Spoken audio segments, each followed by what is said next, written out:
เออที่อายติดเรานะเด้อ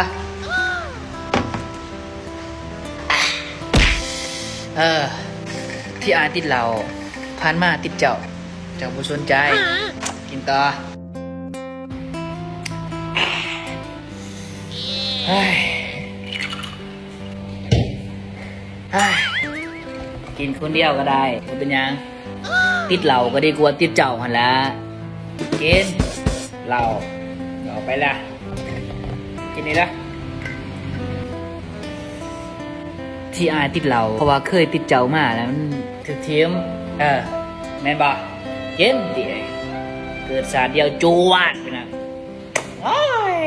จวดพี่น้องจวดเกิดคนเดียว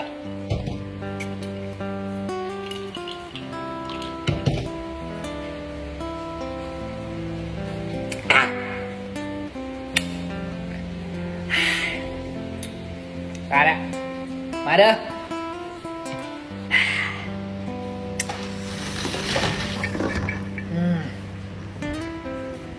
สุดท้ายกินก็ได้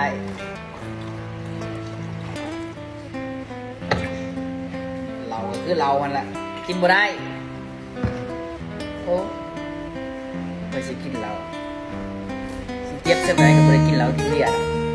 ซ้ำอกหักซื่อๆไปวนนั่นแหละฝากไว้คิดบ่ได้อกหักก็ต้องกินเราเด้อชู